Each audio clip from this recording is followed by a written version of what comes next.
Then we start talking about the distribution of cells by pharmaceutical form. So what we use in 2014, what we use now in 2021. In 2014, the 42% of the antibiotics are premix, and the 30% and 17% are oral. Okay. Nowadays, you can see that the premix was the 42%, but nowadays is 21. It's almost half. Of course, it increased the oral treatments, the oral solution or powders. 57 plus 12. This is the oral treatments, when in the past was 31 and 17.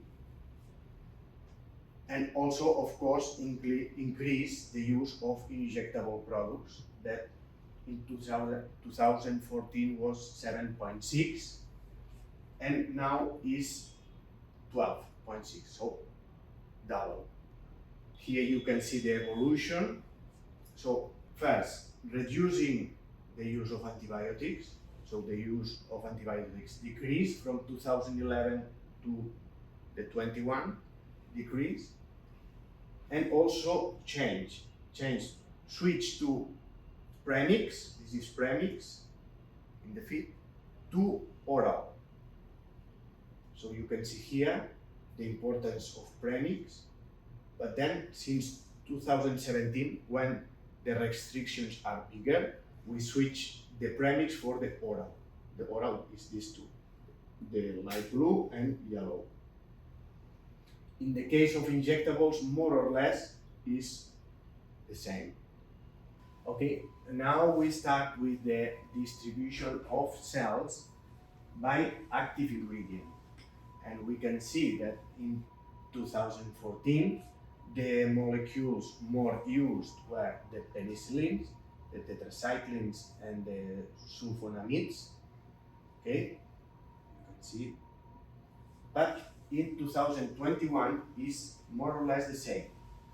So the most used continue being the penicillins, amoxicillin, penicillin, the tetracyclines, chlortetracycline, doxycycline, and the sulfaplastrimate. In the others, in the rest of the antibiotics, there are few corrections, but more or less is the same. So in this case, by active ingredient is not changing too much. So we can say that in 2021, the penicillins are the highest selling antibiotic, is the 31% of the cells, penicillins, and mainly amoxicillin. The tetracyclines is 25%, and the sulfonamides is almost 10%. So these three classes are 66% of the total cells. So the 66% of the total cell are these three, penicillin, tetracycline, and sulfonamide. And here there's a lot of data, and very small, but what you can see is the evolution of the cells by active ingredient. So what is the most interesting here?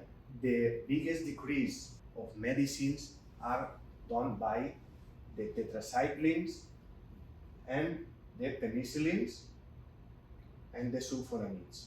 And this is basically because the restrictions to put antibiotics in feed. Okay, because these three groups are the ones that are usually in feed, included in feed. So the restrictions to put it in feed decrease a lot the quantity of these treatments. Apart of this, of course, you can see here, even it's very small, this dark blue is the colistin. So the colistin also decrease a lot for the same reasons, and because in this case the colistin is very, very limited, the use of colistin.